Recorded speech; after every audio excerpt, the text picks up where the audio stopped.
ওমর ফারুক হুজুর মহিলাদের মসজিদে নামাজ পড়তে বারণ করে ঠিক করেছে না ভুল করেছে আপনারাই জবাব দেবেন।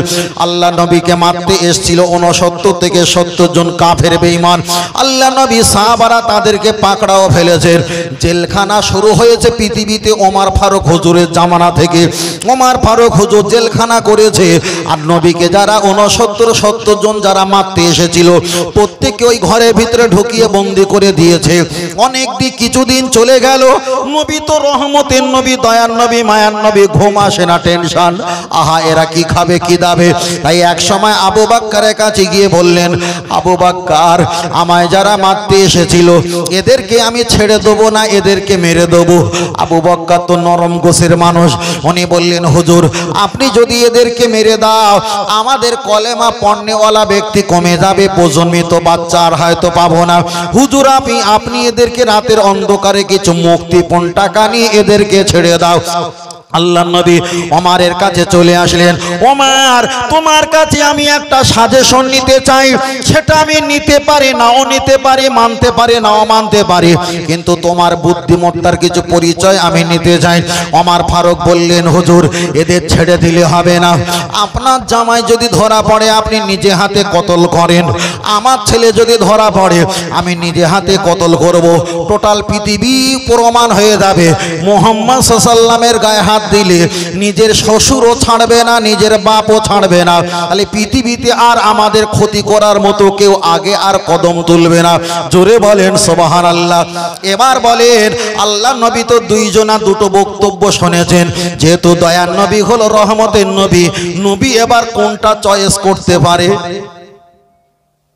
আবু বকর হুজুর একটা চয়েস করবে, কেন? তো রহমতের নবী। তো হাদিস শরীফে এসেছে আবু বকর হুজুরের কথা চয়েস করে আল্লাহ নবী মুক্তিপণ নিয়ে ওদেরকে রাতারাতি গোপনে গোপনে ছেড়ে দিয়েছেন। যা পালা, ওমরের সামনে যেন পড়িস না, পালা। সকলে পালিয়ে চলে গেল। ঠিক দুপুর জোহরের নামাজ পড়ে আল্লাহ নবী আর আবু বকর হুজুর গলা জড়িয়ে ধরে হাও হাও করে কান্না। বক্তব্যটা আমার ছিল কি, আল্লাহ নবী দ্বিতীয় খলিফা ওমর মহিলাদের জামাতে নামাজ পড়া নিষেধ করে ঠিক করেছে না ভুল করেছে? যাব ওই জায়গায়।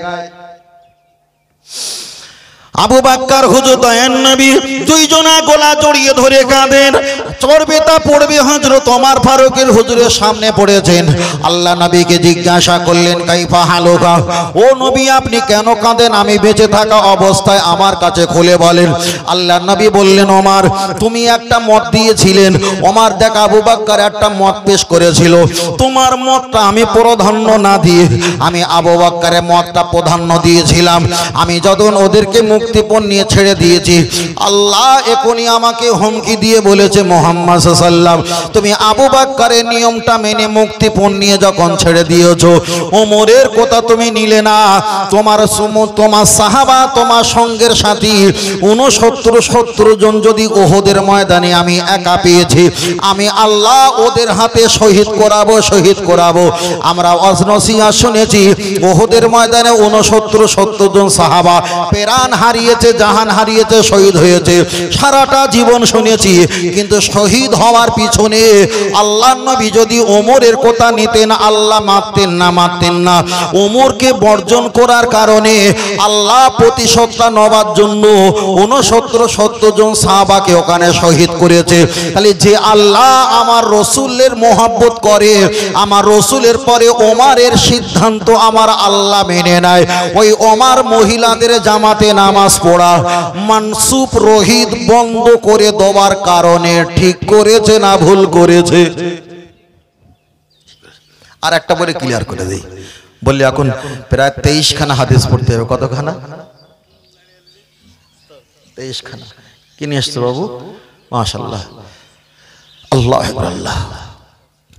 ও আমার জওয়ান যুবকেরা গিয়ে চলে যাওয়া যায়, লক্ষ্য করে দেখা যায় তাহলে ওমর ফারুকের কথা বললাম, আর একটা কথা বলি, আল্লাহর নবী মসজিদে নববীতে বসে আছেন, আর এক সময় নবী আমার বললেন, মা আসফালা কাবাইনি মিনাল ইজারি ফিন্নার, যারা গাঁটনো নিচে পাঞ্জাবি পায়জামা ইজের লুঙ্গি ঝুলে পড়ে, সালাসাতুল্লাহ ইউকাল্লিমুহুমুল্লাহ, আমার আল্লাহ তিন শ্রেণীর সঙ্গে কথাবার্তা বলবে না, ওয়ালা ইয়ানজুরু ইলাইহিম, আল্লাহ তাদের দিকে ভালো নজরে তাকাবে না, ওয়ালা ইউযাক্কিহিম, আমার আল্লাহ তাদের গুনাহকে মাফ করবে না, ওয়ালা হুম আযাবুন আলীম, আমার আল্লাহ তাদেরকে ছুঁড়ে জাহান্নামে ফেলে দেবে। একটাই কারণ, যারা গাঁটনো নিচে পাঞ্জাবি পায়জামা ইজের কাপড় ঝুলিয়ে।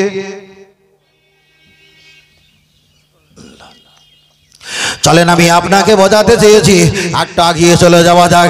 এই হাদিসটা নবী বলেছেন, সমস্ত সাহাবীরা জানে, কিন্তু কপালের কি পরিহাস, রাতের বেলা ওমর ফারুক রাদিয়াল্লাহু তাআলা আন, তিনি রাতের বেলা ঘুমিয়েছিলেন, একটা স্বপ্ন দেখছিলেন, আল্লাহর নবী বসে আছেন, সাহাবীরা হেঁটে যাচ্ছে, কেউ জামা পরেছে বুক পর্যন্ত, কেউ জামা পরেছে কোমর পর্যন্ত, আবার কেউ জামা পরেছে হাঁটু পর্যন্ত, আবার কেউ জামা পরেছে হাঁটুর নিচ পর্যন্ত। মজার বিষয় এখানে আছে, ওমর ফারুক ঠিক করেছে না ভুল করেছে ওই জায়গা যাব, কিন্তু ওমর ফারুক তিনি মনে মনে করে, সকলের চাইতে আমার জামা এত লম্বা, মনে হয় পৌরসভা থেকে পাঠিয়েছে, ঝাড়ু দেওয়ার মতো ঝেপটে ঝেপটে নিংড়ে নিংড়ে চলে যায়। আল্লাহর নবীর সামনে বললেন, হুজুর আপনি বলেছেন গাঁটনো নিচে কাপড় পরলে ওই ব্যক্তি তো জাহান্নামে যাবে। আল্লাহর নবী বললেন, তবে শুনে রেখে দাও, আমি যাকে স্বপ্ন যোগে দেখেছিলাম, আমি যাকে স্বপ্ন যোগে দেখেছিলাম সব চাইতে বেশি লম্বা জামা পরেছে, সেটাই তো ওমর। ওমর ফারুক হুজুর কান্না শুরু করলেন, হুজুর আমি কি সব চাইতে বেশি লম্বা জামা পরলাম? আল্লাহর নবী বললেন, নাম নাম, হ্যাঁ হ্যাঁ হ্যাঁ। ওমর ফারুক বললেন, হুজুর আপনার স্বপ্ন তো সত্যি, আপনার ওহী সত্যি, তবে আমার লম্বা জামা পরিহিতা অবস্থায় আপনি দেখেছেন, এর ব্যাখ্যাটা কি? আল্লাহ নবী বলেছিলেন, বাবা ওমর, আমি যাকে ছোট জামা দেখেছি, আমি চলে যাওয়ার পর আমার ইসলামটা অতটা পালন করবে, বেশি বাড়াতে যাবে না। আমি যাকে কোমর পর্যন্ত দেখেছি সে আর একটু কিছু পালন করবে, আমি যাকে হাঁটু পর্যন্ত দেখেছি সে আর একটু কিছু ভালো করে পালন করবে, কিন্তু তোমাকে আমি সবচাইতে লম্বা জামা পরতে দেখেছি। আমি অবর্তমানে আমি চলে যাবার পর আমার ইসলামটা সবচাইতে পুরোপুরি পালন করবে, সেটাই হযরতে ওমর ফারুক রাদিয়াল্লাহু তাআলা আন। নবী আমার ব্যাখ্যা করে বলেছেন, আমি যার লম্বা জামা পরতে দেখেছি তার ততটা জ্ঞান, যার বুক পর্যন্ত তার অতটা জ্ঞান, যার হাঁটু পর্যন্ত তার অতটা জ্ঞান, যার পা ছাড়া অনেকটা লম্বা জামা তার অতটা জ্ঞান। তাহলে নবী দেখেছেন ওমর ফারুকের সবচাইতে লম্বা জামা, তাহলে জ্ঞানের ভাগটা হযরতে ওমর। তাহলে সেই জ্ঞান দিয়ে নবী সাহাবা তিনি মসজিদে মহিলাদের জামাতে আসতে বাধা দিয়েছে, বারণ করেছে। নবী তো বলেছে সবচাইতে ভালো জ্ঞানী আমার ওমর, তাহলে ওই জ্ঞান দিয়ে মহিলাদের মসজিদে যখন আসতে বারণ করেছে, ওমর ঠিক করেছে না ভুল করেছে? এখানে আমরা একটা সংক্ষেপে কিছু পেয়ে গেলাম, যে মসজিদে নববীতে মহিলারা জামাতে নামাজ পড়তো। কেন পড়তো? ওরা সংখ্যা ছিল কম, মহিলারা বাড়িতে থাকবে, পুরুষেরা নামাজ পড়তে আসবে, বেদিনরা কাফেররা এসে ঘরে এসে অত্যাচার করবে। আবার একটা দিক হলো, সকলে মিলে যখন নামাজ পড়তে আসবে, দলে যখন অনেক থাকবে, ওরা ক্ষতি করার সুযোগ পাবে না। আর একটা দিক হলো, নব মুসলিম ওরা কোরআন পড়া, আরবিতে কোরআন পড়তে পারে, কিন্তু সূরা কেরাত মুখস্থ নেই, নামাজের সিস্টেমটা জানার নেই। নব মুসলিম আল্লাহ নবী নামাজ পড়বে, হ্যাঁ টুচো হবে, রুকু সেজদা করবে, একদিকে প্র্যাকটিক্যাল দেখাটাও হয়ে যাবে। জোরে বলেন সুবহানাল্লাহ। একটা মশলা বলতে গেলে অন্তত কমপক্ষে 20 মিনিট সময় দিলে একটা মশলা ক্লিয়ার হয়, একটা মশলা ক্লিয়ার হয়। যদি এই যে মহিলারা মসজিদে নামাজ পড়তে পারবে কিনা, এটা আমি প্রায় বক্তব্য করেছিলাম, 3.5 ঘন্টা পর্যন্ত পার হয়ে গেছে, ক্লিয়ার হয়নি। তাহলে কতটা হাদিস পড়তে বুঝতে পারছেন ভাই? খুব টাফ। আর শোনা মতন মানুষও দরকার, বলা মতো ধৈর্য থাকাও দরকার। তবে আমি ওদিকে বলছি না, বিষয়টা আমি ঘুরিয়ে নিয়ে চলে আসছি। চলেন সংক্ষেপ করি। আল্লাহ আল্লাহ। ও আমার বাপজিরা, আমি আপনাকে বোঝাতে চেয়েছি, লক্ষ্য করে দেখা যায়, আমি আপনার কাছে বললাম মহিলাদের সম্পর্কে নামাজ পড়া যাবে কিনা।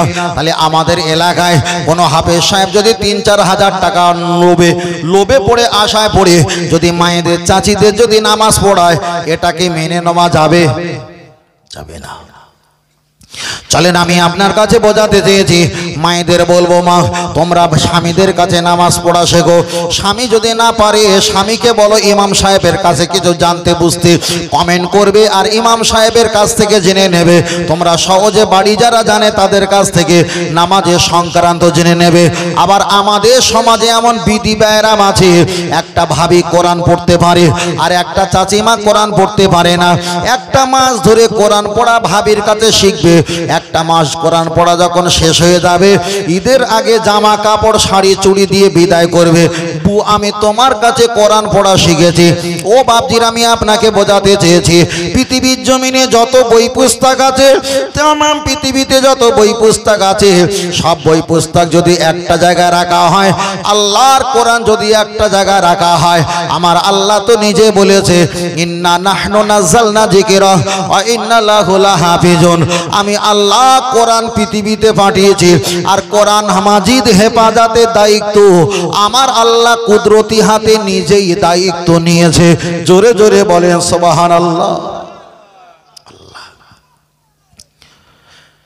আল্লাহ আল্লাহ। ও আমার মায়ের আমি আপনাকে বলছিলাম মা একটা বার আগিয়ে চলে যাওয়া যায়। আমাদের সমাজে আল্লাহ মায়েদের সন্তান দেয় আলহামদুলিল্লাহ ভালো, কারো ছেলে সন্তান কারো মেয়ে সন্তান। এখন রমজান মাসে হোক আর অন্য সময় হোক, এখন মেয়ে সন্তান ছেলে সন্তান আল্লাহ দিয়েছে।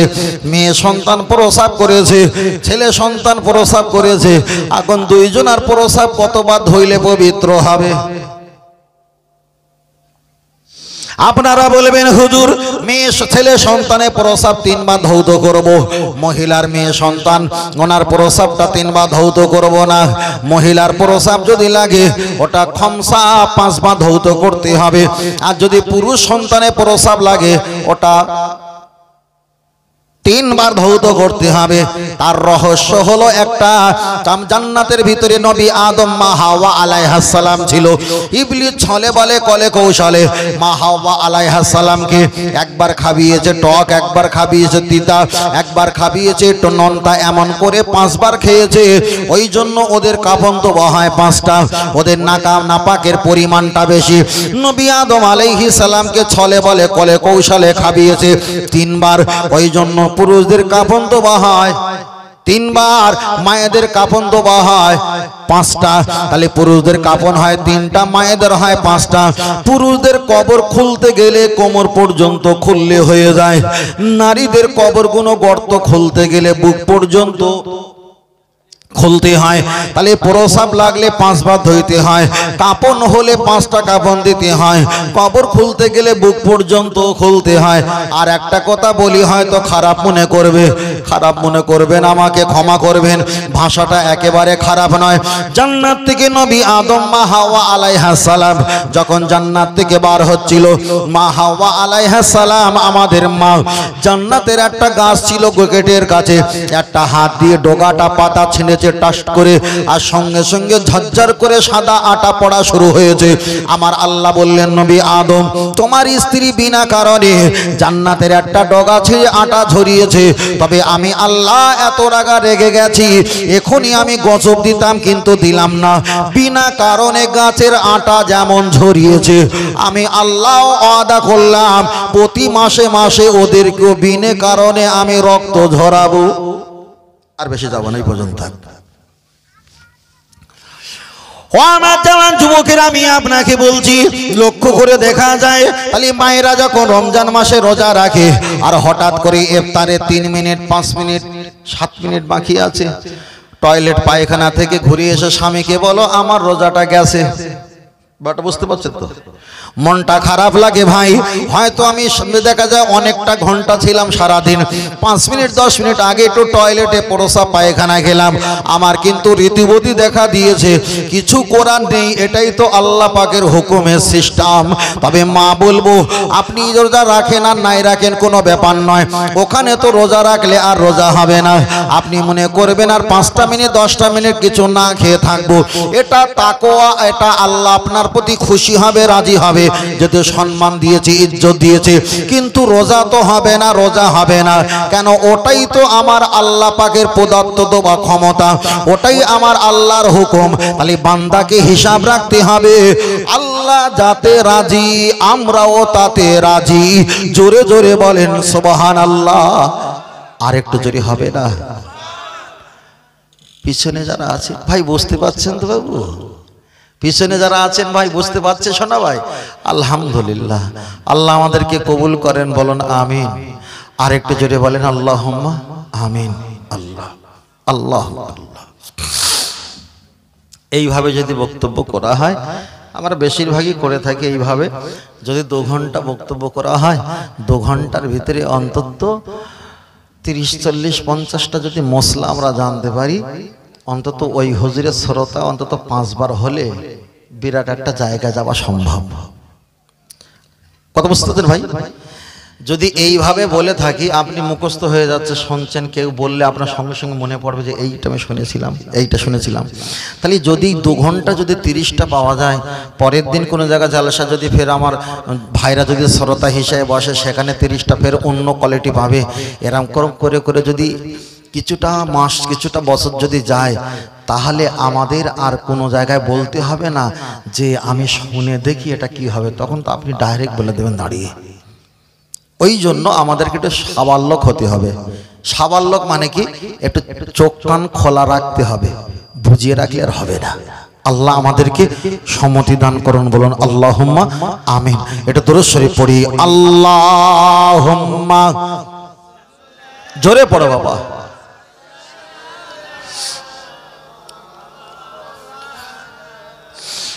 ওয়া আলা আলি সাইয়্যিদিনা।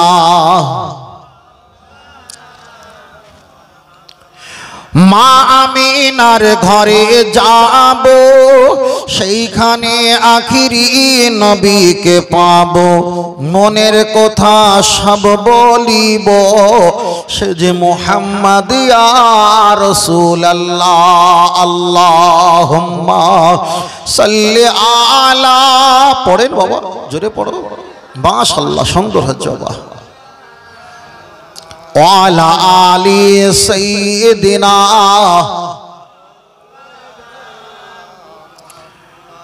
সাল্লাল্লাহু আলাইহি ওয়াসাল্লাম।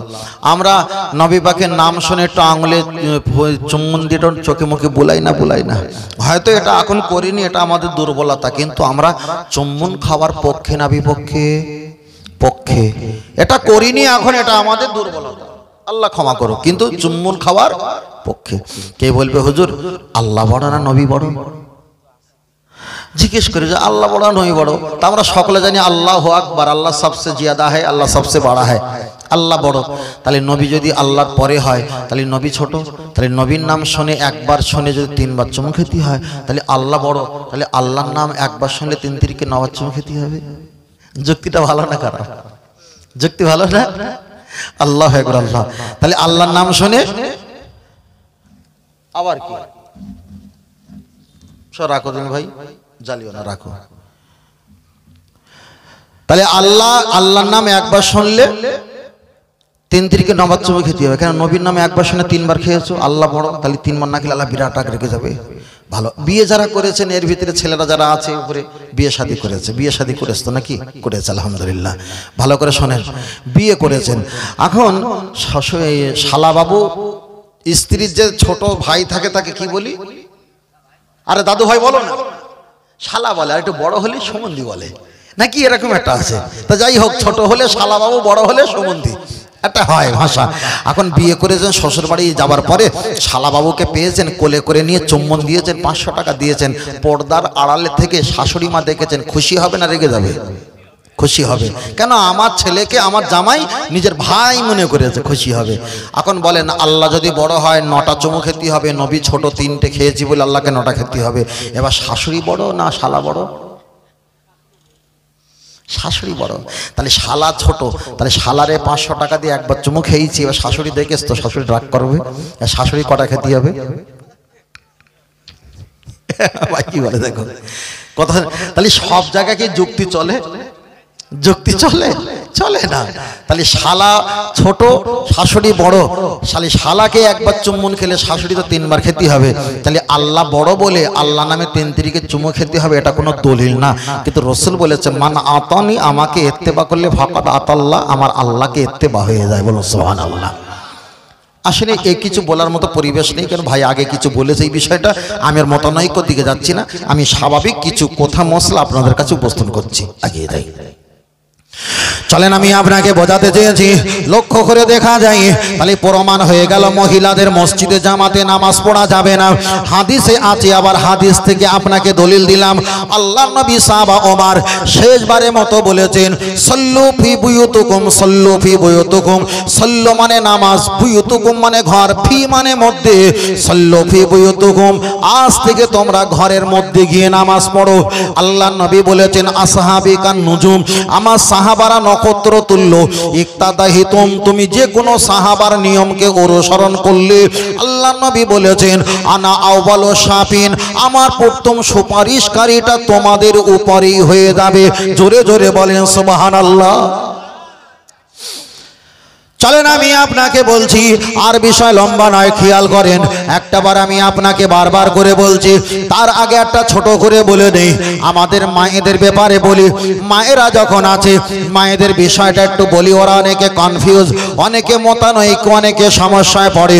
অনেকে আমরা যারা এখানে বসে আছি, অধিকাংশ আমরা মার্ডারকারী, হত্যাকারী। এবার বলবেন হুজুর আমরা মার্ডারকারী আর হত্যাকারী কিভাবে হলাম? আমি যদি খাতা কলমে বলি তাহলে আমাদের চোখ কিন্তু কপালে উঠবে। চলেন আমি আপনার কাছে সংক্ষেপ করে বলি। লক্ষ্য করে দেখা যায় আপনার মেয়েকে বিবাহ দিয়েছেন, মাত্র 1 বছর কিংবা 1.5 বছর হয়ে গেছে। হঠাৎ করে আপনার মেয়ের গর্ভে আল্লাহ সন্তান দিয়েছে। কার্ড চেক করে প্রসব পরীক্ষা করে দেখলো আল্লাহ সন্তান দিয়েছে। আব্বাজিকে ফোন করছে, আব্বাজি আমি কি সন্তান নেব? আব্বা ফোন করে বলছে মা খবরদার এখন বাচ্চা নিও না, তোমার বয়স এখন 23, এখন তোমার ওজন হলো 60 কেজি, এখন খেলা করার সময় খবরদার বাচ্চা নিও না। ভুল আমায় বুঝবেন না, আমার ভাষা খারাপ হলে আমাকে ক্ষমা করবেন।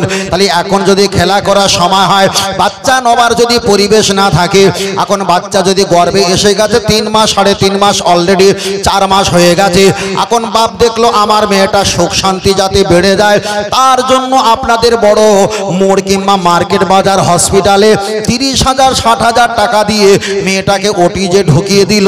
আর সেখানে ডক্টর বাবু 40-60,000 টাকা গুনে নিয়ে মেয়েটার পেটটা ফেড়ে জীবিত বাচ্চাকে তিনি তুলে নিল, জীবিত বাচ্চাকে মেরে দিয়ে তিনি তুলে নিল।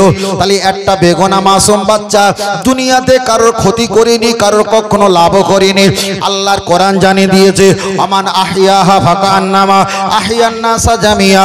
একটা ব্যক্তি যদি টাকা দিয়ে, শ্রম দিয়ে, অর্থ দিয়ে, সহযোগিতা দিয়ে পৃথিবীর জমিনে হিন্দু, খ্রিস্টান, জৈন, পারাসি, শিবির, ইসাই, গুজরাটি, মারাঠি, কুচবিহারি, বিহারি, বাঙালি কোনো মানুষকে যদি বাঁচাতে পারে, তাম পৃথিবীর যত মানুষ আছে প্রত্যেককে বাঁচালে যতটা সওয়াব, একজনকে নিরহ ব্যক্তিকে মরণের হাত থেকে বাঁচালে অতটাই সওয়াব আল্লাহ দান করে দেবে। আর একটু জোরে হবে না? আর একটু জোরে বলে সুবহানাল্লাহ। আল্লাহ আল্লাহ। পরের হাদিস, পরে কোরআনের আয়াতটা বলা যায়। আল্লাহর কোরআন জানিয়ে দিয়েছে ফাকা আন্নামা কতালান নাসা জামিয়া। একজনকে যদি বিনা কারণে হত্যা করা হয়, একজন যদি বিনা কারণে হত্যা করা হয়, তাম পৃথিবীর মানুষকে হত্যা করলে যতটা গোনা হয় অতটা গোনা আল্লাহ তাকে দান করবে। তাহলে বাপকে ফোন করেছে, বাপ 30-40 হাজার টাকা দিয়েছে, জামাই বাবু তিনিও অর্থ দিয়েছে, শালা বাবু গাড়িতে করে বসে নিয়ে হসপিটালে গেছে। তাহলে কোরআন বলে দিয়েছে ফাকা আন্নামা কতালান নাসা জামিয়া। একজনকে বিনা কারণে যদি কতল করা হয়, হত্যা করা হয়, তাম পৃথিবীর মানুষকে কতল করা, হত্যা করার গোনা আল্লাহ দান করবে। তাহলে আপনার মেয়েকে সুখের জন্য বাপ আপনি টাকা দিয়েছেন, আপনার বোনের সুখের জন্য ভাই আপনি পরামর্শ দিয়েছেন, আপনার সুখের জন্য স্ত্রী গর্ভের বাচ্চাটা ডিলিট করে দিয়েছেন। দুনিয়াতে সেকেন্ডে সেকেন্ডে কাঁদলেও হয়তো ক্ষমা হবে না, কেন হুকুকুল ইবাদ হুকুকুল্লাহ, আল্লাহর কাছে ভুল করলে আল্লাহ ক্ষমা করে দিতে পারে। তুমি নিরহ বাচ্চাকে মার্ডার করে ভুল করেছো, এখন কবরে যাবার পরে কি হবে আল্লাহ ভালো জানে। তবে আজকে মাথা টুপি আর দাড়িটা সাদা হয়ে গেছে, আপনি আল্লাহ আল্লাহ করছেন, এতে আমি বলতে পারবো না। আপনি যদি কোনো নিরহ বাচ্চাকে মার্ডার করার জন্য অর্থ দিয়ে টাকা দিয়ে আপনার জামাই মেয়ে যদি সুখ নিতে গিয়েছিল, ওই কেসের আসামি যদি হয়ে থাকো বাবা, সেকেন্ডে সেকেন্ডে চোখ থেকে পানি ফেলো। অনেকে আছে মেয়ে আর জামাইয়ের সুখের জন্য বাচ্চাকে ক্ষতি করে।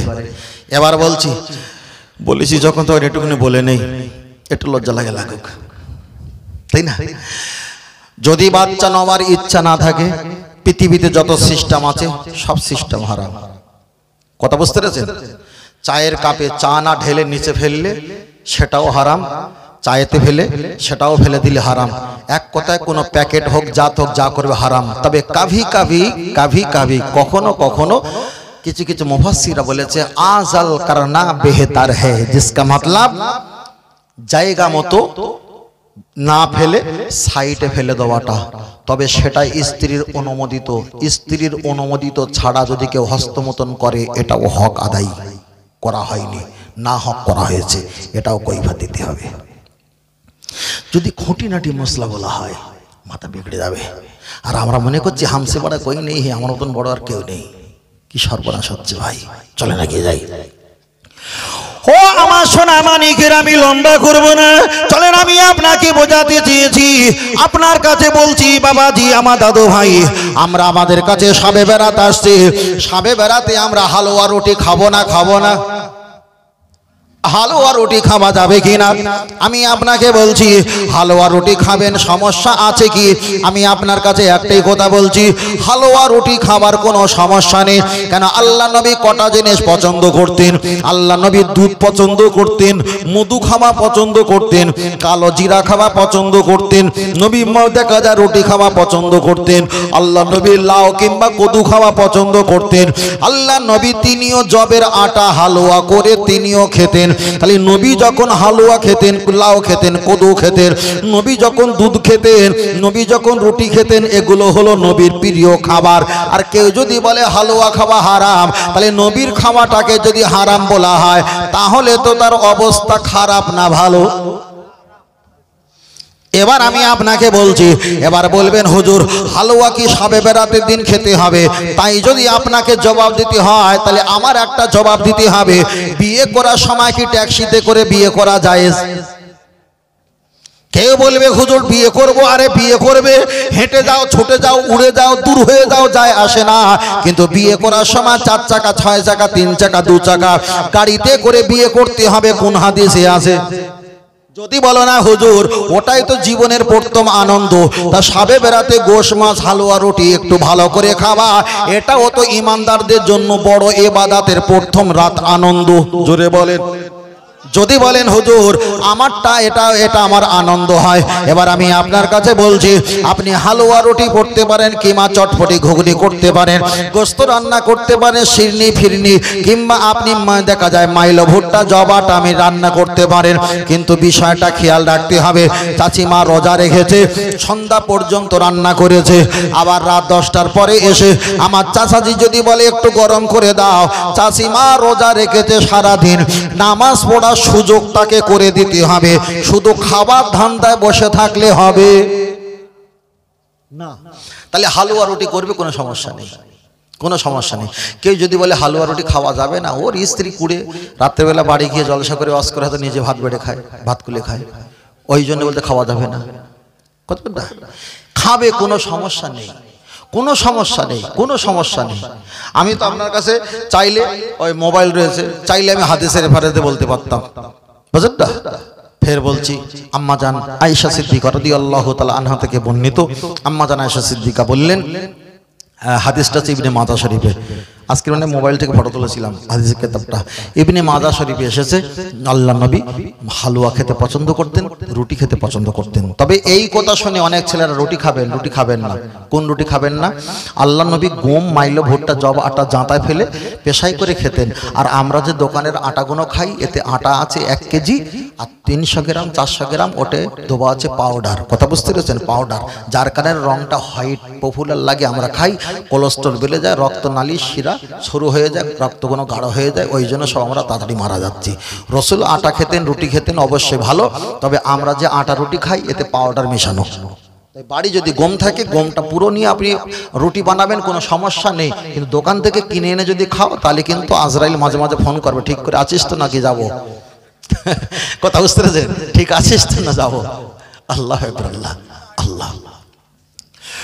ও আমার বাপজিরা, আমি আপনার কাছে বলতে বলতে অনেকটা বিষয় লম্বা করে ফেলেছি, আর আমি আপনার কাছে লম্বা করব না। একটু সালামে কিয়াম পাঠ করতে হবে, আবার দোয়া করতে হবে। শেষবারের মতো আমি আপনাকে বলেছি, প্রথম বলেছিলাম নবীকে মহব্বত, প্রথম বলেছিলাম নবীকে মহব্বত, তারপরে বলেছি নবীকে মহব্বত করলে আল্লাহকে পাওয়া যায়, আল্লাহ নেকি দেয়, অ্যাকাউন্টে নেকি দেয়। ওই কথাটা আবার এখানে নিয়ে আসছি, গোল হয়ে যাবে, এবার পুরোপুরি গোল মিলে যাবে। নামাজ পড়তে গেলে কোরআন দিয়ে নামাজ পড়তে হয় না হাদিস দিয়ে নামাজ পড়তে হয়? জি জি, কোরআন দিয়া। আলহামদুলিল্লাহ, নামাজ পড়তে হয় কোরআন দিয়ে, না হাদিস দিয়ে? আমরা জানি কোরআন দিয়ে নামাজ পড়তে হয়, তাহলে কোরআন শরীফ দিয়ে নামাজ পড়তে হয়। ভালো, আপনাদের মসজিদে এশার আজান কটায় দেয়?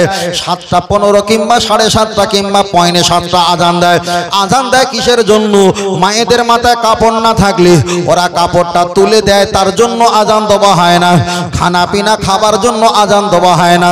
দোকানে শাটার বন্ধ করতে হয়, তার জন্য আজান দেওয়া হয় না। আজান দেওয়া হয় এই জন্য মানুষকে নামাজের কথা স্মরণ করিয়ে দেওয়া হয়, নামাজের জন্য ডাকা হয়। তাহলে নামাজ যদি আল্লাহর ইবাদত হয়, যে আজান দিয়ে মানুষকে নামাজের জন্য ডাকা হয়, ওই আজানটা কোরআনের কোনো আয়াত নয়, ওটাই আমার নবীর জবানের হাদিস দিয়ে নামাজিকে ডাকা হয়। আরেকটু জোরে হবে? আগে বলে নিয়েছি না, কোরআন নামাজ পড়তে হলে কোরআন লাগে না হাদিস লাগে? আপনারা বলেছিলেন, আমরা বলেছিলাম কি? কোরআন লাগে। এখন যারা কোরআনের পক্ষে অপেক্ষা করো, তোমাদের পাতে কখন কোরআন আসে অপেক্ষা করো। মসজিদে আপনি যখন যাবেন ডান পা দেবেন, ডান পা ওটা হাদিস, ওটা কোরআন নয়। আপনি দোয়া পড়বেন আল্লাহুম্মা আফতাহলি আবওয়াবা রাহমাতিক, ওই দোয়াটা পড়া হাদিস, ওটা কোরআন নয়। আপনি মসজিদে গিয়ে নিয়াত করবেন নামায়তু আন উসাল্লিয়া লিল্লাহি তাআলা আরবা রাকাতে সালাতে ইশা, এমন করে 3 রাকাত 2 রাকাত 4 রাকাত নামাজে নিয়াত করবেন। ওই নিয়াতটা কোরআন নয়। আল্লাহর নবী বুখারীর প্রথম হাদিসে এসেছে ইন্নামাল আমালু বিন্নিয়াত, নিয়াত করা কোরআন না, ওটা নবী পাকের হাদিস। আপনি কানের লতি পর্যন্ত ঠেকিয়েছেন, ওটা হলো হাদিস। ইলা শামাতি উদুনাইহি, আপনি নাভির নিচে হাত বেঁধেছেন, ওটা কোরআন নয়, ওটা নবী পাকের হাদিস। আপনি হাত বাঁধার পর দোয়া সানা পাঠ করেছেন সুবহানাকা আল্লাহুম্মা বিহামদিকা, ওটা কোরআন নয়, ওটা নবী পাকের হাদিস। আপনি আউযু বিল্লাহি মিনাশ শাইতানির রাজিম পড়েছেন। কোরআন শরীফ যদি 114টি সূরা হয়, 30টা যদি পারা হয়, দেখা যায় 848টা যদি পৃষ্ঠার হয়, 2500, 2000, 1000 টাকা যদি দাম হয়, টোটাল কোরআন শরীফের ভিতরে আউযু বিল্লাহি মিনাশ শাইতানির রাজিম লেখা নেই, ওটাই আমার নবীর জবানের হাদিস। তাহলে নামাজে এত দূর পর্যন্ত পৌঁছে গেছি, এখন চলছে হাদিস, কোরআন এখন আসেনি? এসছে কি? আসেনি। তাহলে জানারা বলছিলেন কোরআন দিয়ে নামাজ হয়, জায়গা মতো দাঁড়িয়ে থাকতে পারবে তো? হ্যাঁ, আল্লাহ, একটা বক্তব্য করতে হলে কতবার ভাবতে হয় জানেন? প্রচুর ভাবতে হয়, প্রচুর ভাবতে হয়, প্রচুর ভাবতে হয়। শুনলাম আর বললাম না, ও বাবার টাকা আছে, ডাক্তারের দোকান করেছেন, তবে আপনি তো ডাক্তার না, ওষুধ বিক্রি করার লোক, বুঝলেন না? আল্লাহ আল্লাহ। ও আমার বাপজিরা, আমি আপনাকে বোঝাতে চেয়েছি। তারপরে পড়া হয় বিসমিল্লাহির রহমানির রহিম, বেসিনজের বিসমিল্লাহ জিরমিল্লাম খরজাবাল্লাহি রাজিরহি রাহে জাবার রামিম খরজাবার মা নুন রাজিদি রাজাবার রাহে ইয়াজিরহি মিম জিরমি বিসমিল্লাহির রহমানির রহিম, ওটা হলো আল্লাহর কোরআন। সূরা ফাতিহা শরীফ মানে আলহামদু সূরা পড়েছেন, ওটা আল্লাহ পাকের কোরআন। অন্য একটা সূরা পড়েছেন, এটা আল্লাহ পাকের কোরআন। আল্লাহু আকবার বলে হাঁটুতে হাত দিলেন, রুকু করলেন, ওটা হলো হাদিস। হাদিস। সুবহান রাব্বিয়াল আযীম 3 বার 5 বার 7 বার 9 বার 11 বার 13 বার 16 বার 18 বার এমন করে আপনি পড়বেন। ওটা কোরআন নয়, ওটা হাদিস। সামি আল্লাহু লিমান হামিদা, ওটা কোরআন নয়, ওটা নবী পাকের হাদিস। রব্বানা লাকাল হাম, ওটা কোরআন নয়, ওটা নবী পাকের হাদিস। আল্লাহু আকবার বলে সিজদা গিয়ে সুবহান রাব্বিয়াল আলা, ওটা নবী পাকের হাদিস। আপনি বসে আত্তাহিয়াত পড়বেন, ওটা নবী পাকের হাদিস। বসে বসে দুরূদ শরীফ পাঠ করবেন, ওটাও নবী পাকের হাদিস। আপনি বসে বসে দোয়া মাসুরা পড়বেন, ওটাও নবী পাকের হাদিস। ডান দিকে সালাম ফিরাবেন, আসসালামু ক্বাবলাল কালাম। আল্লাহ নবী বলেছেন সালাম দিয়ে তারপরে কথা বলবে। সালাম দেওয়াটা নবী পাকের হাদিস। আল্লাহুম্মা আমিন বলো, এটাও হাদিস। মুনাজাতের শেষে কলেমা পড়ো কিংবা বেরহমাতিকা পড়ো, ওটাও কোরআন নয়, ওটাও নবী পাকের হাদিস। তাহলে আজান থেকে নিয়ে আর মুনাজাতের শেষ পর্যন্ত কোরআন আর হাদিস মিলে যদি 10% হয়, শুধু 2% আল্লাহর কোরআন আর 8% আমার নবী পাকের হাদিস। আরেকটু জোরে হবে না? এবার বলেন, নামাজ পড়তে কোরআন দিয়ে না হাদিস দিয়ে?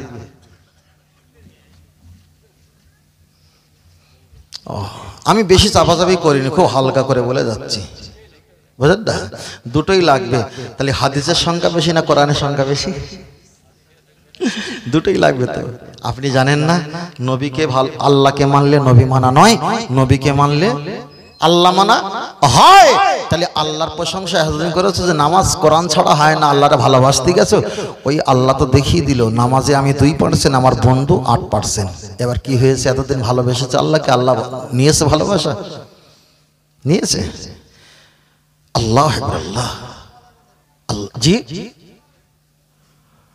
ও একটা বেজে গেছে তো, আল্লাহ মাকরুন ভাই না, একটুকুনি বলছি শোনেন, একটু বলতে দেন, একটুকুনি বলে নেই। জি বাবু, বুঝতে পারছি না।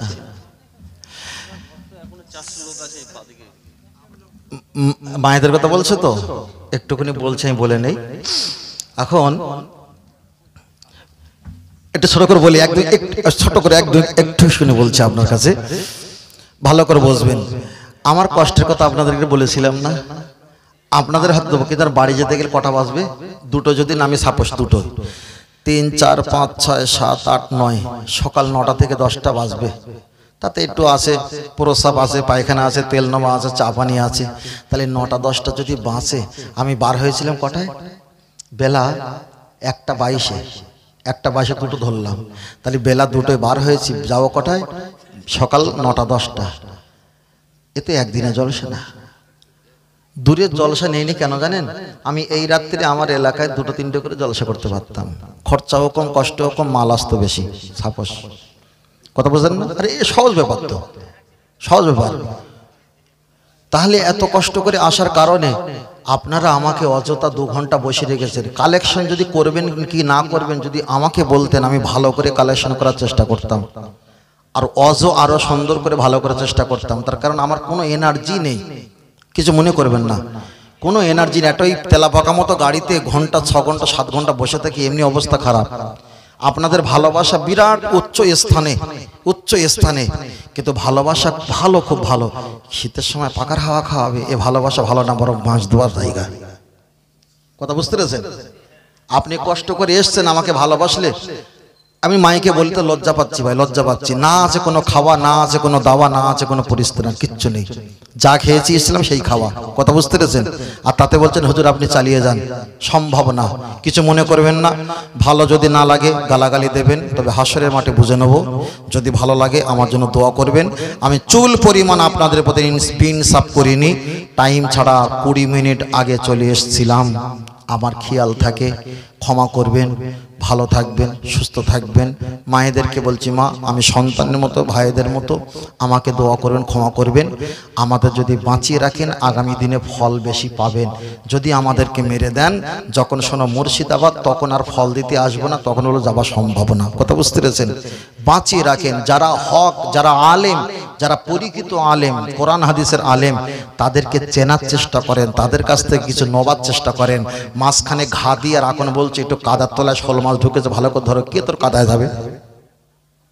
কথা বোঝাতে পেরেছি ভাই? আসি, বিস্তারিত নয়, সালাম পড়ি। ইয়া নবী সালামো